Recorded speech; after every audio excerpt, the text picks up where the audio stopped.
É muito lindo o que Jesus faz.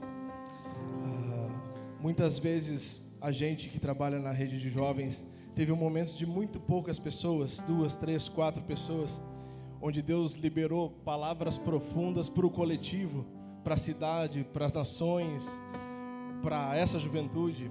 E hoje Deus reúne uma grande quantidade de jovens e libera palavras no individual. Hoje é um dia que Deus separou para falar com você, sobre você. E eu peço que você abra a sua Bíblia no livro de 2 Reis, no capítulo 5. 2 Reis, no capítulo 5, fica no Velho Testamento.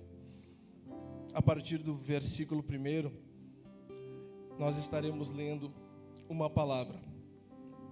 Naamã, o comandante do exército da Síria, era muito respeitado e estimado pelo rei do seu país. Por meio de Naamã, o Senhor Deus tinha dado a vitória ao exército dos sírios.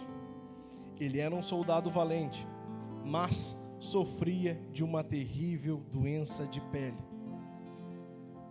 Naamã era um oficial do exército da Síria.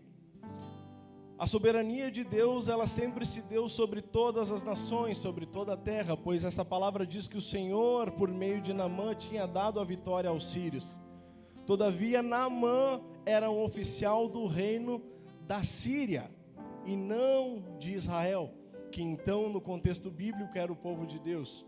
Ele era soldado valente, por meio dele, o Senhor tinha dado vitória, ele tinha renome, ele tinha posição, ele tinha status, ele tinha conquistas, mas ele ainda não era povo de Deus.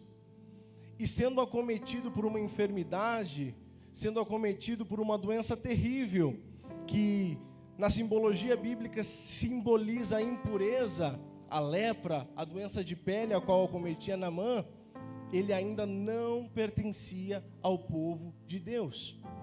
E diz a palavra no versículo 2: num dos seus ataques contra Israel, os sírios haviam levado como prisioneira uma menina israelita, que ficou sendo escrava da mulher de Naamã. Um dia a menina disse à patroa: eu gostaria que o meu patrão fosse falar com o profeta que mora em Samaria, pois ele o curaria da sua doença. Perceba que no contexto de Naamã, que era um oficial, era uma pessoa com tamanha importância, era uma pessoa com tamanha relevância, quem era a escrava israelita? Era uma pessoa insignificante. Naamã certamente se achava intelectualmente muito superior à escrava israelita. Naamã certamente jamais daria ouvidos ao que uma escrava estaria dizendo a respeito dele. Todavia, a escrava israelita era povo de Deus. Repita comigo: era povo de Deus. Diga mais forte: era povo de Deus. Quando a palavra sai de alguém que pertence ao povo de Deus e reconhece aonde o Espírito de Deus está, essa palavra tem poder para transformar realidades. E mesmo esta escrava tendo insignificância socialmente referente a Naamã, Naamã foi falar com o rei e contou o que ela tinha dito.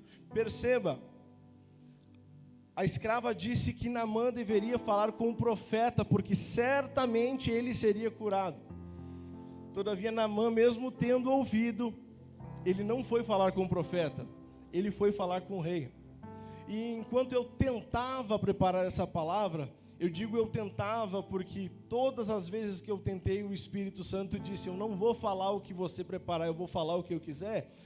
Deus me dizia que muitas vezes, dentro da nossa casa, dentro da nossa família, dentro do nosso contexto de amigos, existem pessoas que estão falando: você deveria estar na igreja, você deveria estar mais próximo da célula, você deveria estar mais próximo de Deus, você deveria estar orando mais, você deveria estar lendo mais a Bíblia. E nós, nos achando intelectualmente superiores, não temos dado ouvido a estas pessoas. Todavia, sempre que uma pessoa que ama Jesus fala que você deveria estar nesse determinado lugar, essa pessoa está direcionando você ao mesmo amor que a alcançou, ao mesmo amor que a sustenta. E dando ouvidos a uma pessoa próxima de Jesus, você estará dando ouvidos ao próprio Jesus. Amém? A palavra do Senhor diz que Naamã foi falar com o rei de Israel e entregou uma carta. Então Naamã saiu levando 350 quilos de prata e uns 70 quilos de ouro e 10 mudas de roupas finas.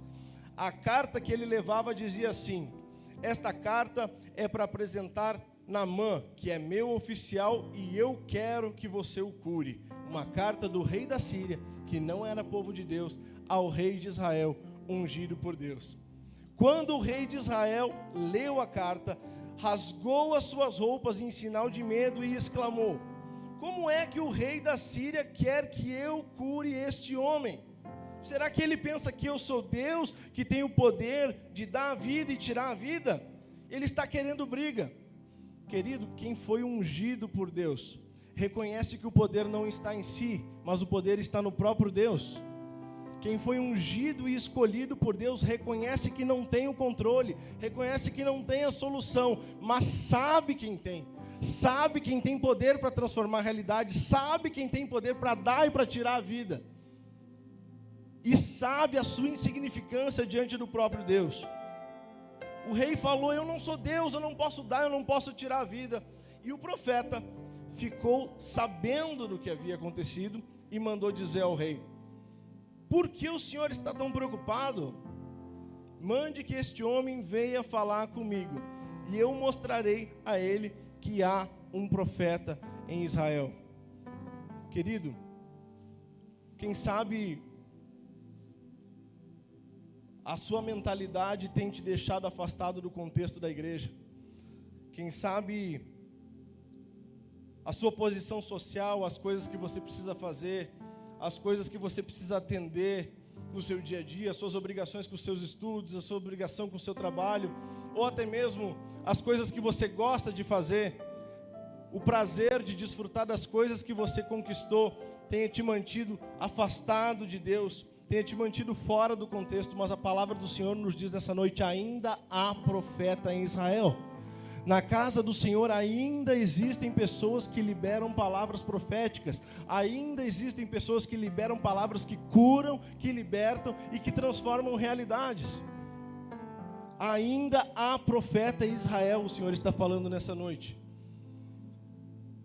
Você não precisa trazer 10 quilos de ouro, você não precisa trazer trocentos quilos de prata, você não precisa trazer a força do seu próprio braço, porque não é a sua capacidade que Jesus está procurando, mas sim a sua obediência. Aquela mera escrava do povo de Deus disse que ele deveria falar com um profeta, e ao invés de simplesmente falar com o profeta, Naamã juntou ouro, juntou prata e recursos e foi falar com o rei. Por causa que, quem sabe, a posição dele, o status dele o deixava mais confortável do que falar com um homem submisso unicamente à palavra de Deus. E após dizer que ainda há profeta em Israel, sucedeu o seguinte: então Naamã foi com seus cavalos e carros e parou na porta da casa de Eliseu. Eliseu era o profeta. Eliseu mandou que um empregado saísse e dissesse a ele que fosse se lavar 7 vezes no rio Jordão, pois assim ele ficaria completamente curado da doença. Mas Naamã ficou muito zangado. O profeta não foi pessoalmente falar com Eliseu. Quem sabe, muitas vezes você busca uma atenção particular de pessoas. Quem sabe você gostaria de estar mais engajado num grupo de amizade que hoje você não está. Quem sabe você gostaria de estar mais perto de pessoas que hoje você não está. Quem sabe você gostaria de estar recebendo mais atenção de um amigo da igreja. Você gostaria de estar recebendo mais atenção de um líder. Você gostaria de estar recebendo mais atenção do pastor. Todavia, a palavra do Senhor está direcionada totalmente a você. E o que o Senhor fala nessa noite é que você não depende de um terceiro, você não depende de um terceiro para chegar a Ele. Ele é suficiente. Cristo é o único mediador entre Deus e os homens.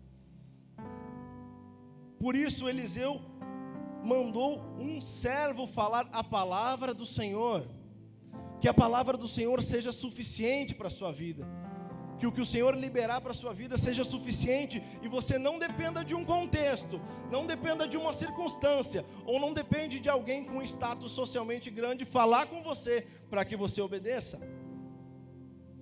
Naamã ficou muito zangado e disse: eu pensava que pelo menos o profeta ia sair e falar comigo, e que oraria ao Senhor, passaria a mão sobre o lugar doente e me curaria. Queridos, no contexto judaico, a lepra, a doença de pele que se sucedia sobre Naamã, era considerado impuro, era considerado imundícia. Trazendo para o nosso contexto, jamais, para cumprir a vontade de um homem, alguém ungido por Deus colocaria a mão naquilo que é imundo. Quem sabe muitas vezes você gostaria que determinada pessoa que você ama fosse perto para o seu contexto, para que a partir de lá, quem sabe um dia você venha para a igreja, quem sabe um dia você chegue mais perto de Jesus, quem sabe um dia você venha para os jovens. Quem é ungido por Deus não coloca a mão naquilo que é imundo para agradar homens.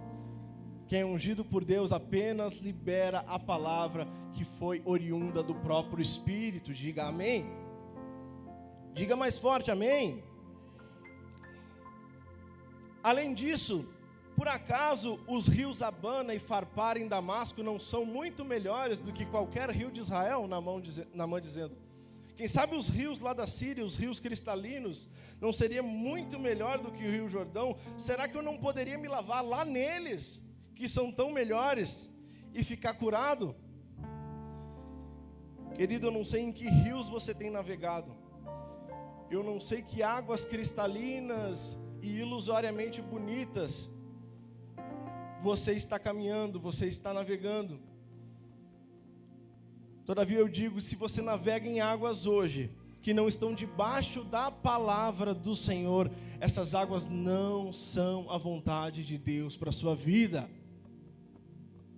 Se você hoje recebe uma palavra de Deus dizendo que você precisa mergulhar, que você precisa se aprofundar, que você precisa ficar no lugar onde a palavra dele está, que você precisa obedecer uma voz profética, e você navega em águas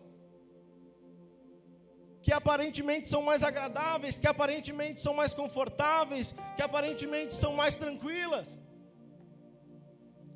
eu sinto te dizer, mas a imundícia não vai sair, a lepra não vai sair, a doença não vai sair. Aquilo que Deus quer eliminar da sua vida, para que você esteja no centro da vontade dele, não vai sair, porque este não é o lugar da obediência.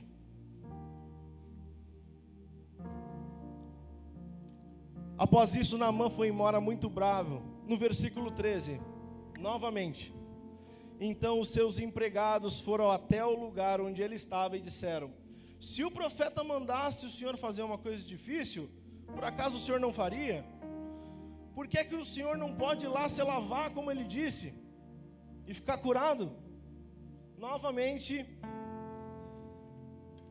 a voz da insignificância, a voz daquela pessoa que ninguém ouve, a voz daquela pessoa que fica simplesmente pelo canto, liberando palavra, orando, dizendo: por que você não vai lá e obedece? Por que você não vai lá e faz? Queridos, eu conheci Jesus com 5 anos de idade, no quarto do meu bisavô, que era pastor em uma igreja muito tradicional. Para o meu bisavô era pecado usar bermuda, para o meu bisavô era pecado usar boné quando sentar na mesa. Todavia, hoje, conhecendo a Jesus através dele, eu sei que ele não fazia isso por religiosidade, ele fazia isso por um profundo amor a Jesus. E eu me lembro como se fosse hoje, e quando eu estava orando antes de ministrar essa palavra, o Espírito Santo novamente me levou a essa lembrança. da gente de joelho dobrado diante dele, diante do Senhor. Meu bisavô, ele orava 3 vezes por dia, fazia o que a gente chama de devocional hoje no seu quarto, dobrava o joelho e falava para Jesus. E eu tinha 5, 6 anos de idade e ele me convidava para orar junto. E eu me lembro de dobrar os joelhos do lado do meu bisavô e ele orar, Senhor, ele me chamava de Jona. Senhor, faz do Jona um pregador da tua palavra. Usa ele para a honra e glória do teu nome. Eu tentava preparar essa palavra, eu tentava um bom embasamento teológico, eu tentava tudo aquilo que com reverência a gente faz para cumprir o ídolo do Senhor. Todavia, na sala de oração, antes de ministrar essa palavra, o Espírito Santo me falava, hoje o que tu vai fazer é em resposta àquela oração naquele quarto. Hoje o que tu vai fazer é a resposta de uma oração que atravessou gerações. E o meu bisavô era uma pessoa religiosa, com usos e costumes, que ficava dizendo, isso não pode, isso não deve, tem que obedecer a palavra, a Bíblia diz isso, a Bíblia diz aquilo. E muitas vezes todo mundo desdenhava, e muitas vezes todo mundo dizia que aquilo era religiosidade, que aquilo era fanatismo, mas ele amava Jesus. E Jesus tem usado pessoas para falar com você dia após dia. Jesus tem usado pessoas que você tem taxado como insignificante. Jesus tem usado pessoas dentro da sua casa, dentro da sua faculdade, dentro do seu trabalho. Novamente os empregados de Naamã se dirigiram a ele, por que o senhor não vai lá e se lava?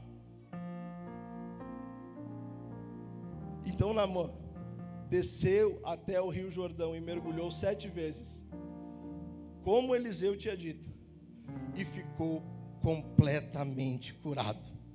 A sua carne ficou firme e sadia como a de uma criança. Depois ele voltou com todos os seus homens até o lugar onde Eliseu estava e disse, agora eu sei que no mundo inteiro não existe um Deus a não ser o Deus de Israel. E ele ainda disse, aceite um presente meu, por favor, Eliseu. Eliseu respondeu, juro pelo Senhor, o Deus vivo a quem sirvo, que não aceitarei nenhum presente. Querido, mais uma coisa, quem é ungido por Deus não aceita glória para si, rende toda a glória a Ele, pois não existe um Deus a não ser o Deus de Israel, o Deus de Abraão, o Deus de Isaac, o Deus de Jacó, o Deus grandioso que nos tocou de maneira tão forte com esta presença nessa noite, e que fala ao seu coração nessa noite, por que você não desce 7 vezes do rio Jordão e se lava? O número 7, biblicamente, simboliza a perfeição. Deus fez a Bíblia em 7 dias. E o que o Senhor fala para a gente nessa noite é por que você não mergulha na perfeição da vontade de Deus. A vontade de Deus que a própria palavra diz que é boa, que é agradável e que é perfeita. E o Senhor novamente te pergunta, por que você não mergulha na perfeição? Querido, o Senhor quer coisas grandes e profundas para a sua vida. Só que para isso você não pode ignorá-lo. Para isso você precisa obedecê-lo. Se Naamã tivesse ficado nos rios cristalinos da Síria, certamente ele continuaria com a lepra e a imundícia na pele o teria consumido. Que assim como Naamã ouviu aqueles empregados, você ouça o Espírito nessa noite e mergulhe em águas profundas. Se porventura algo se prende a você como uma casca, algo se prende em você como uma sujeira, você pensa, mas eu não tenho solução, porque o que eu fiz foi grave demais, o que eu cometi é sujeira demais. Querido, não tinha solução para Naamã, a lepra era uma imundície incurável na época. Nessa noite tem solução para a sua vida, mas Deus pede uma coisa para você: obediência. Mergulhe na perfeição, mergulhe nas águas profundas da perfeição, e tudo aquilo que hoje coça, que hoje incomoda, que hoje, quem sabe, torna você uma pessoa sem perspectiva, cairá por terra, e você será uma nova criatura, purificada em Cristo Jesus, nosso Senhor. Fique de pé. Nós vamos estar orando.